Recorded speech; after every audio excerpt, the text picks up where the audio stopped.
Good afternoon, everybody. It gives me great pleasure to welcome you back to yet another Sunday webinar, which has been titled When the Shit Hits the Fan. Also, a happy Easter to all of you, and I hope you have a wonderful Easter weekend.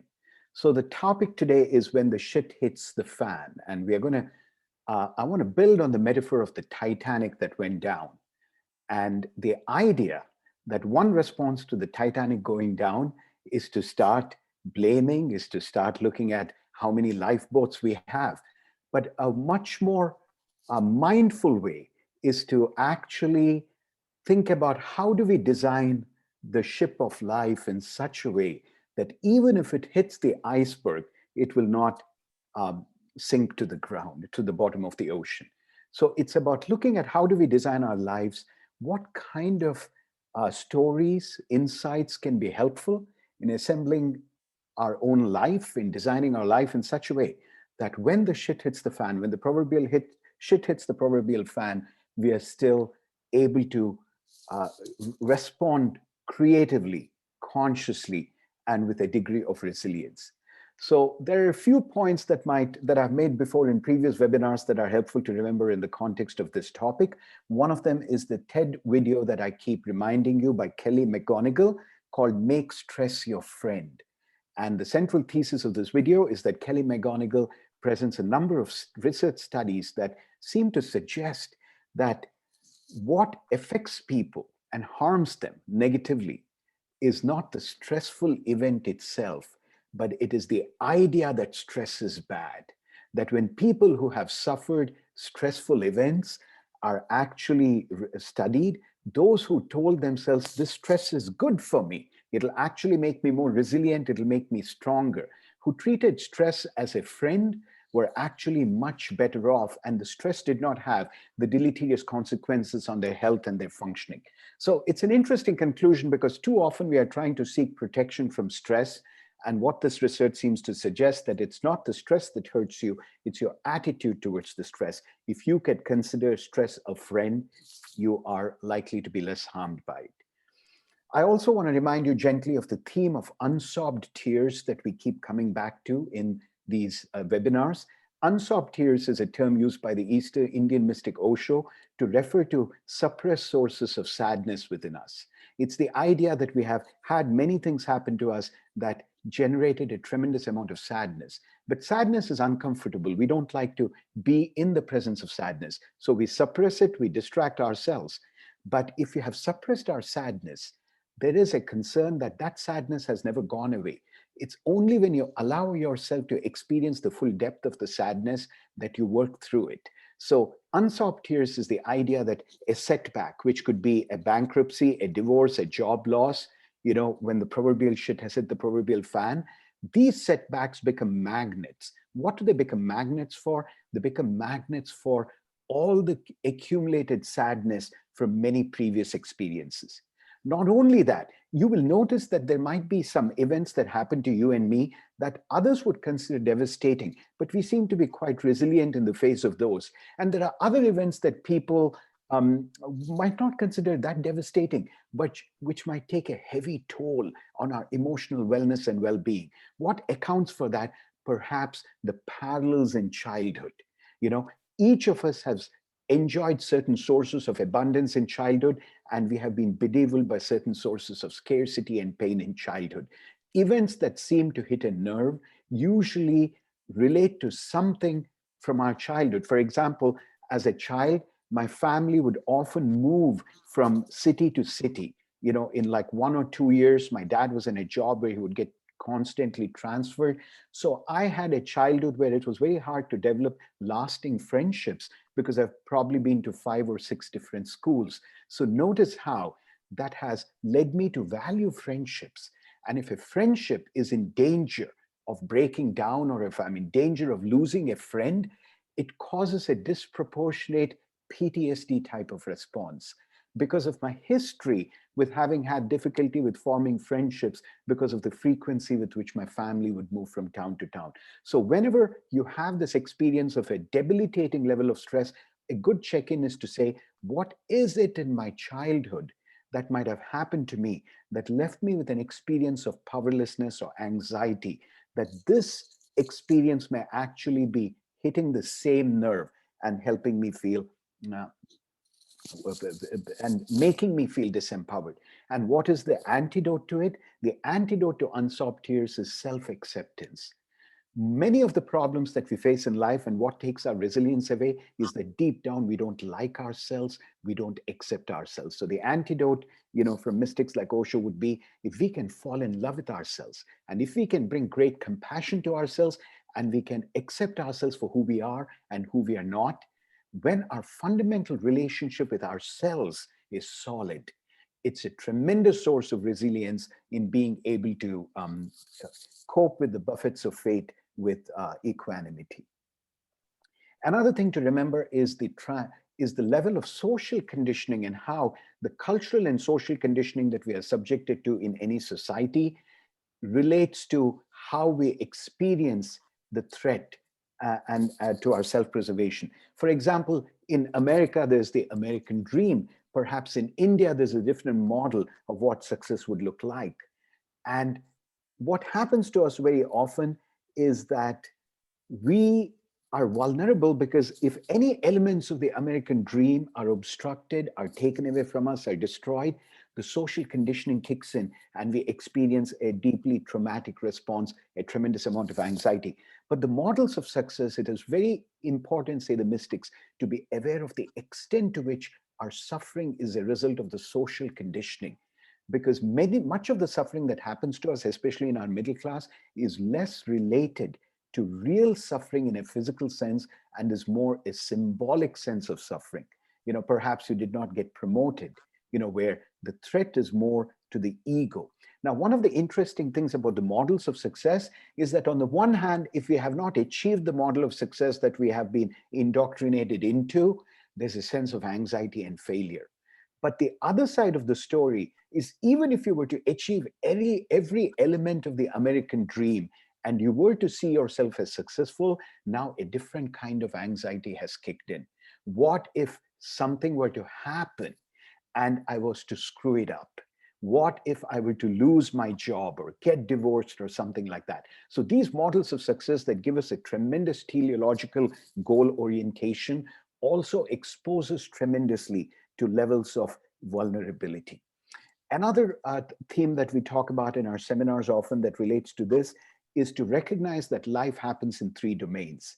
The domain of having, consisting of things that you can possess, the domain of doing, consisting of things that you can do, and the domain of being, consisting of things that of who you are. Now, many of the losses, tragedies, and traumas that we suffer actually occur in the domains of having and doing. Possessions, material possessions, or things that you thought were yours are taken away from you. Another kind of loss experiences are in terms of doing. There were things that you had planned, that you wanted to do, and life has placed an obstacle in the way of you doing it. And all of a sudden, you experience pain and trauma from the obstruction to the goal. The goal may be in the domain of having and doing. The antidote, though, is actually not in the domain of having and doing. It's in a completely different domain, which you could call being. For example, many of us have had friends, I've had several friends who were suddenly hit with a diagnosis of a terminal illness. And I know, I don't want to make light of this, there are many people who are tragically hit with a diagnosis of terminal illness who actually find it almost impossible and miserable to be happy in the face of it. But I also have friends who've been diagnosed with terminal illness, as I'm sure you have, for whom that actually became a gate to a higher state of consciousness, a gate to a new possibility, a reminder, a wake-up call that life is so precious, and a renewed commitment to living one's life fully. So the very same thing that can be a barrier to one can become a bridge to another. Just like something that seems like a bitter pill could actually have a very sweet core, and the bitterness may be just the coating that makes you feel something is bitter. Another way of understanding the difference between having, doing, and being is to refer to the work of Viktor Frankl, the logotherapist, the existential psychologist, whose book Man's Search for Meaning is legendary. I know Professor Terry Martin has prescribed it in many of his classes. And you begin to recognize, if you read the book, that in so many ways, Viktor Frankl, in terms of having and doing, he was imprisoned in a concentration camp. But in his being, he was perhaps more free to flower to the fullness of his potential than you or I, who are walking absolutely free in the streets of Cleveland. So the idea that you can be free at the level of your being, even though you may be confined, can be extended to what's called the principle of external conditionalities, that too often we have made our happiness dependent upon external conditions. If I have this and I'm able to do this, then I'll be happy. And yet we have the capacity within ourselves to liberate ourselves from those external conditionalities. Just as we often joke about in this webinar, that you can be miserable in a 5-star hotel in Paris, and you could be joyous picking up your dog's poop in Shaker Heights or in Berea. So there is the awareness and recognition that there's a tremendous reservoir of resilience and creative potential, of healing, of transformative energy that is not in the domain of doing and having. It transcends that, and it is in the core of who we are. It's the very essence of who we are. It's our being. Before we move on to some of the Sufi material that I'm very interested in covering, I just want to talk about ego consciousness as one of the sources of misery, because many of the times when we feel that we've suffered trauma, the wound is really not in any physical sense. The wound is actually experienced by our ego, and a wounded ego feels tremendous pain. So it's important for us to separate out what part of the pain and angst that we are experiencing is because our self-image of ourselves is threatened. Perhaps our ego is hurt versus any real sense. Yet another important lesson from the mystical traditions like Osho is about living in the present. And Osho and other mystics remind us that most of our suffering and misery and pain that we experience, it is seldom in this moment, in the present moment. Most of our pain and suffering comes from the future, because we are imagining various scenarios of what will happen in the future. And it also comes from comparing the present moment with the past. We say, oh my God, things used to be so great, and look what has happened to me. So in other words, the mind is like a pendulum. It is constantly going into the future, it's going into the past. And in moving like a pendulum rhythmically, it is missing that dimension in which all of life is happening, which is in the present. So a number of Eastern meditation techniques are about bringing us back to the present, breathing in, breathing out, being in the here now, because in the here now, this moment in the here now, as the breath goes in and comes out, is such a thin sliver that in that moment, there is no room for any suffering or misery. Suffering and misery require the dimension of time, the future and the past. And without it, there is really no suffering or misery. So living in the present, as opposed to the future as the past, is one of the great antidotes. I want to shift gears, and I want to celebrate a book that I read till 4:30 in the morning today, which is called Until You Die by the Indian mystic Osho. It's called Talks on the Sufi Way, Until You Die. And it's a collection of stories. And I want to begin with a story that's my favorite from this book. I recently had a very stressful experience that has plummeted me into a lot of pain. And while I was wallowing in the midst of this pain, I came upon this story. And all of a sudden, the story lifted me out of this valley of pain and despair that I was in to a new level of consciousness. So I just want to share the story. There's no guarantee that the story will have the same effect on you, but given that it had such a transformative effect on me, I just want to be able to share it. I'm sure some of you may have heard the story and might recognize it. It is a parable. It's a Sufi parable about the horse. So there's a man who lives in a village. He's very poor, but he has a horse that is so stately and magnificent and splendid. The horse would fetch him a lot of money if he were only to sell it. And everybody in the village goes to him and tells him, you got to sell this horse. You got to sell this horse. You'll make a lot of money and you'll be able to take care of your son and take care of yourself. You need to sell the horse. But this man is adamant. He says, no, this horse is more of a friend to me. He's not a possession. I cannot sell this horse like he's a car. He is like a friend. Would I sell a friend? I would never sell a friend, so I'm not going to sell the horse. So, but what happens within a few days, he wakes up one morning and the horse is no longer in the stable. Either the horse has been stolen or he has run away. Now, all the villagers come to him and neighbors, and they say, you are such a fool. We told you to sell the horse. You would not be in any misery and suffering, but you did not sell the horse. And look at what happened. Your horse ran away. This is such a great misfortune that has befallen you. The man says, I don't want to judge this. I don't want to have any judgment or conclusion. All I can say is that my horse is no longer in the stable. And the people look at him like he's a complete fool. Don't you see that horse would have been worth so much money? And instead of selling it, you lost this golden opportunity. Now, a few days passed, and within a week, it so happens that the horse had just wandered away and he returns. And he returns this time with 10 other horses who have followed him. He must have been a very charismatic horse that other horses started following him. So he brings 10 horses. Now the people of the village come back and say, hey man, you are so smart. Look at us. We thought you had a misfortune, and actually it's quite the opposite. Now you have 10 horses. So if you were to train and sell these horses, you'd make 10 times the amount of money. So we were wrong. This was not a misfortune. This was actually a blessing. The man says, listen, guys, I can't deal with you all. All I can say is that I have now 10 horses in the stable. Let's stick to the data points. The rest of it is a conclusion, is an interpretation, is a story. Well, they say, well, this man is so foolish. He has 10 horses. He shouldn't lose any time. He should train them and sell them. And they leave, convinced of his foolishness. It so happens that his son, who lived with him, who was the only person who would take care of this old man, starts training these horses, and he falls from the horse and he breaks his legs.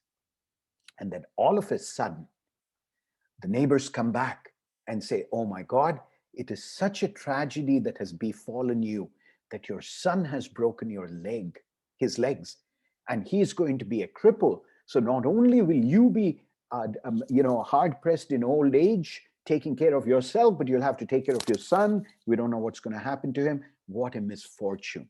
The old man is getting so frustrated. He says, listen, all I can say is my son has fallen. Let me just stick to the data. The people leave again, convinced of his foolishness. But as life would have it, and as you might predict, the story has so many interesting twists and turns.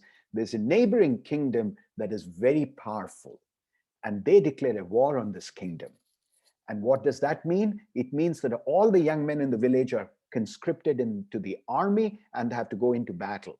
And because the neighboring kingdom is so powerful, the villagers know that none of their children are probably going to come back safe. So then they come back to him and say, oh my God, we were so foolish. You are the only person, because your son cannot be conscripted into battle. So you're going to have your son at least be with you through your old age, and we would have all lost him. What a misfortune has befallen us. And the old man then shrugs his shoulders and says, enough is enough. You guys never seem to be able to learn your lesson.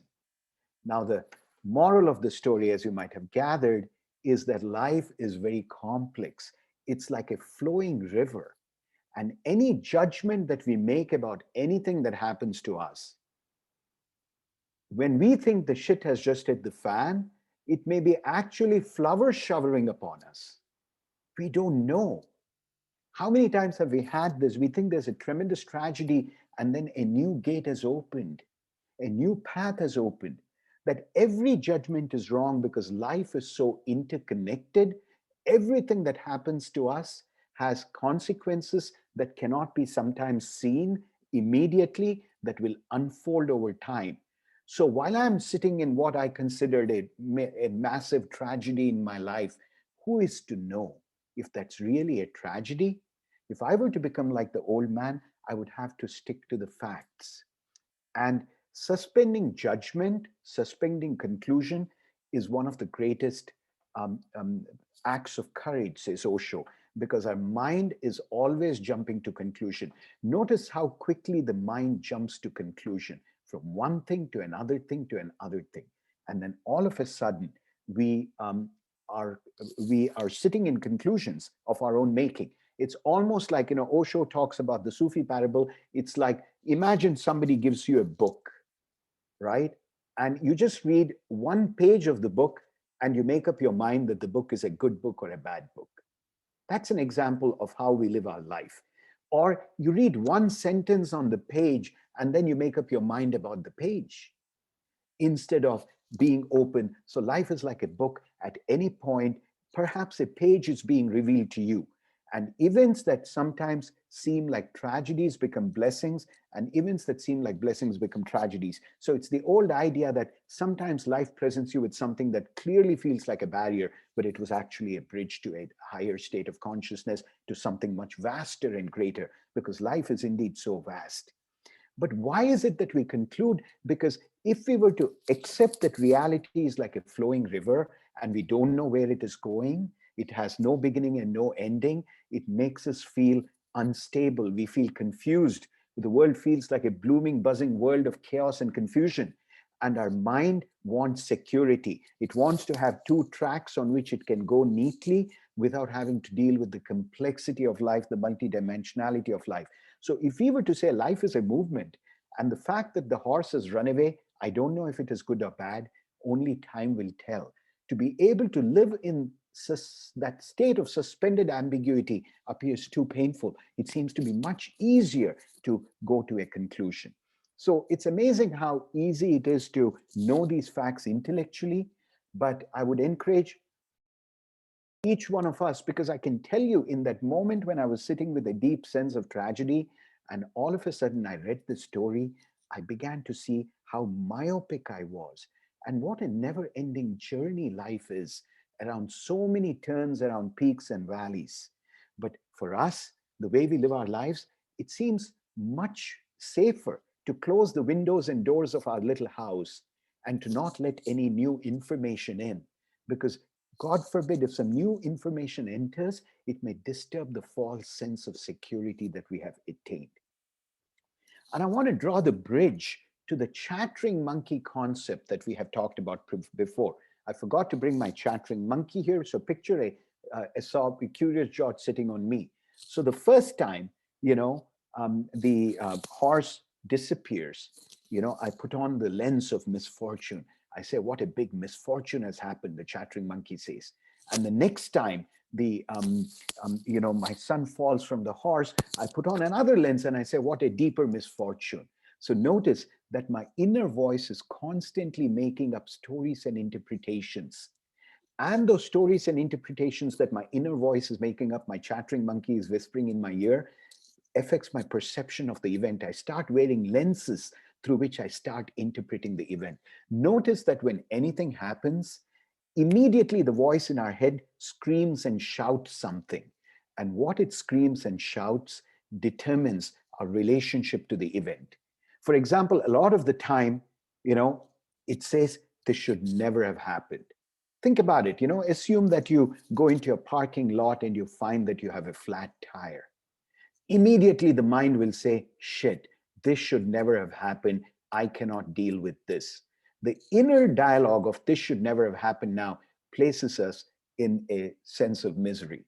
While at the same time, if the mind had said, oh my God, now I can call AAA and wait for 2 hours listening to my favorite music in the car, or listening to my favorite Osho discourse or my podcast, or just getting through my work on my iPhone, answering all the emails, all of a sudden that same event has been transformed.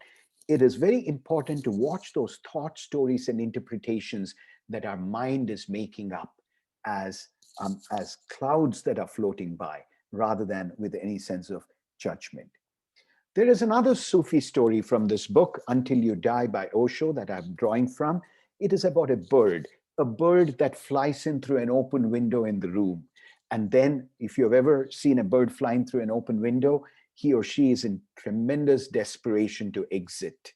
But for some reason, it doesn't occur to the bird that the same window through which he flew in, he can fly out. He will usually be flapping his wings against every wall in a sense of desperation, against every window that is closed, right?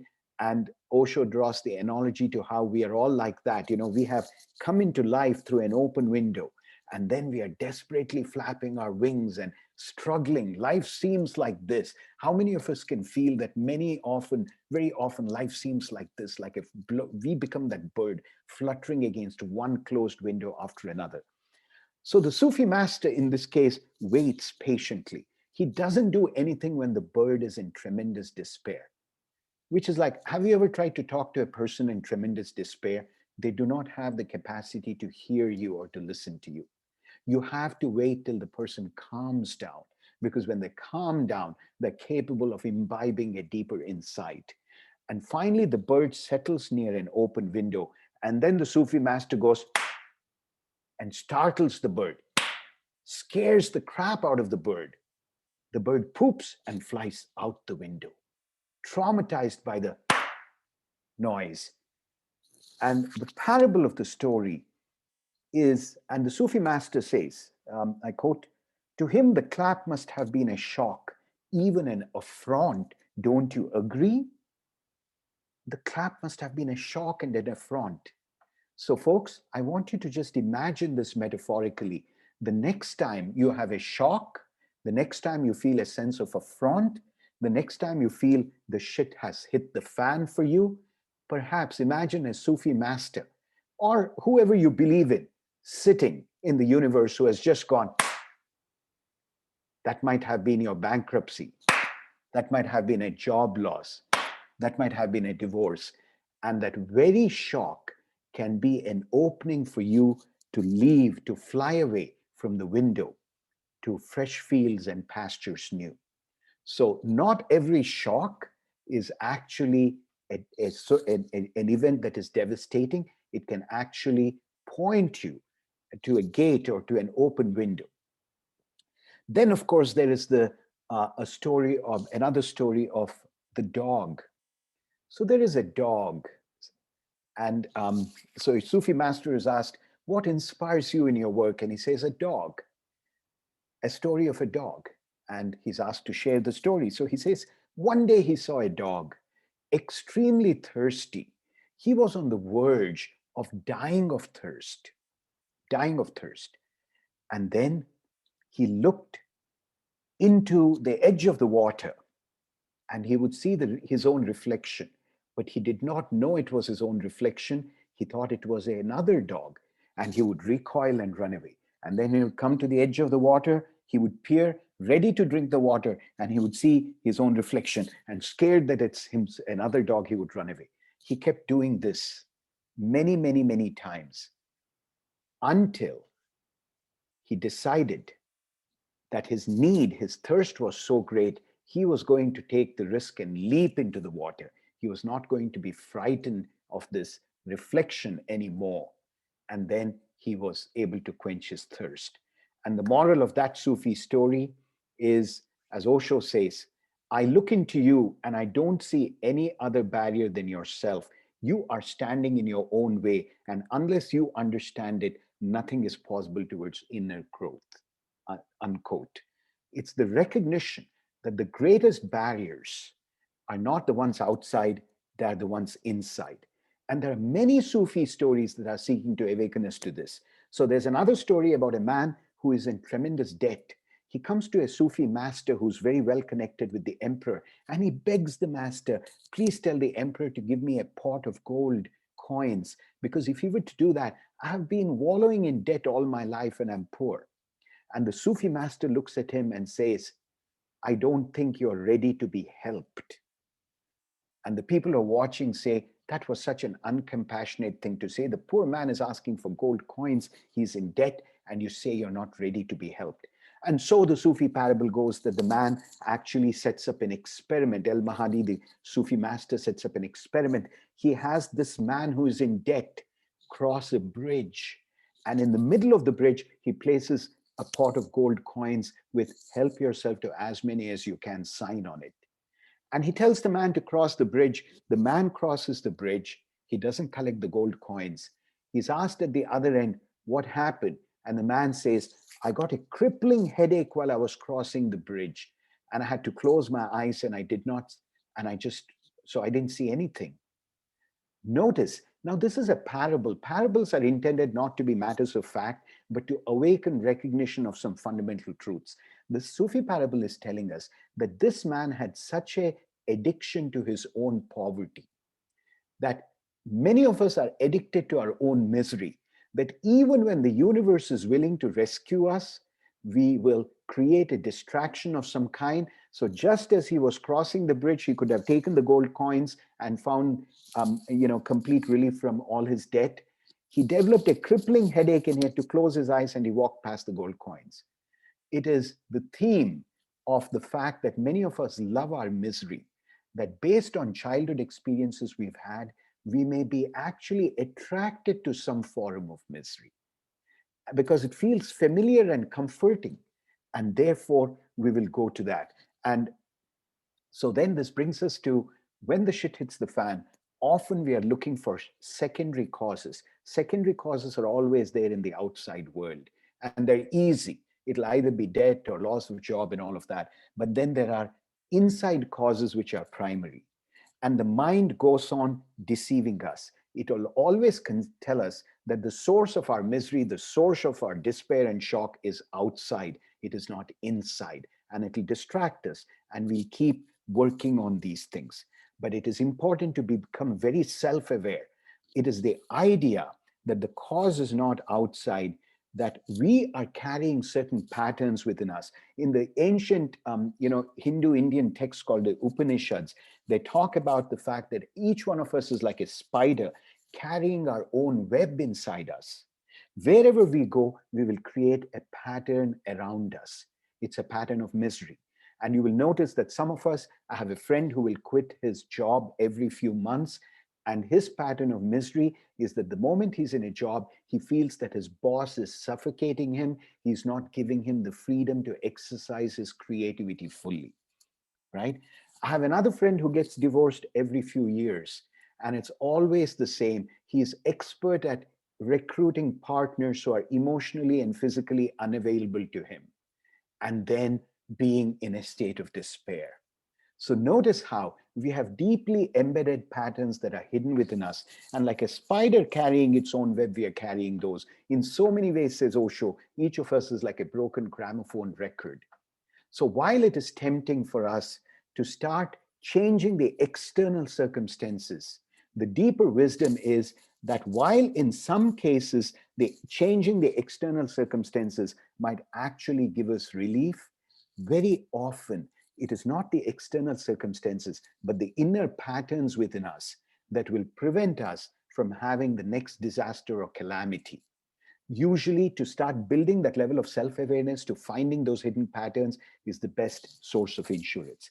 I want to conclude with the final story from this book, Until You Die by Osho. And this is the story, Sufi story. So it is an emperor who has come to a very deep place of spiritual realization in his life. And he goes to a Sufi master and says, I want a ring made, and I want something to be inscribed on this ring.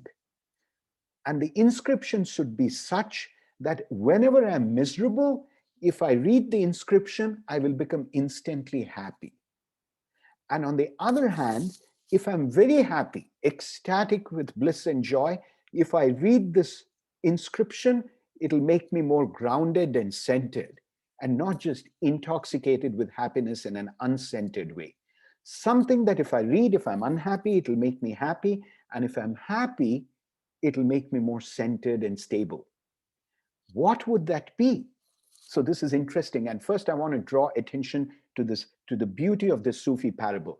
This man was a very realized man who had gone to the depth of his own consciousness, because the wisdom traditions remind us that if you're in search of happiness, you will also get a lot of unhappiness. The very idea of searching for happiness carries with it the idea of begetting unhappiness. You cannot think of happiness as a concept, as a phenomenon, unless you also think of unhappiness. Just like you cannot think of health unless you think of sickness. You cannot think of generosity unless you think of meanness. So any attempt to pursue happiness will mean that you will also have unhappiness. They remind us that happiness and unhappiness are like peaks and valleys. While the dictionary will tell you that the peak and the valley is the opposite, the conscious in the way in nature will remind you that peaks and valleys are not opposites. Every peak leads to a valley, and peaks and valleys are connected. What determines your attitude to a peak or valley is not the shape of it, it's your attitude to it. If you can dance in the valleys of life, if you can roast some s'mores and sing your favorite songs, your valley has become a peak. So many of the Eastern mystics like Osho tell us to go beyond happiness and unhappiness. They say if you choose happiness, you will get unhappiness. If you choose unhappiness, you're going to be miserable anyway. So if you look at happiness and unhappiness as two bases of a triangle, rise above both of them and become a watcher and witness of both. So that when happiness comes, you take note of it. When unhappiness comes, you take note of it. So what would be the inscription on this ring that could make somebody who's happy unhappy and make somebody unhappy happy? The inscription, it is said by the Sufis, was, "This too shall pass. This too will pass." Because if you're unhappy, you look at the ring, this too will pass. And you will know that happiness and unhappiness are seasonal. And if you're deliriously happy, you can look at it, this too shall pass. And you will be prepared for the fact that the ecstasy will go, the seasons, the sunshine will go, the rain will come, the snow will come, and then you're better prepared. This too shall pass as a centering device. Folks, with that parable, I want to bring the curtain down on the first part of this webinar. As you know, for those of you who are newcomers, I want to welcome you. I see a few of you around, so thank you for joining us. The format of the webinars is that we take the first 30, 35 minutes just with me presenting, and then we stop. At that point, some people leave if that's all they wanted to stay for, but a small group of people usually stay till about 3 o'clock. They don't have to stay till 3. You can exit at any time. We will not shame you. But if you choose to stay, you're welcome to stay in a discussion where people unmute themselves and they share insights, they share stories, and we build on each other's experiences. So it's not a formal question answer session. It's more of a community experience of sharing. And it's at this point that I stop the recording and encourage you to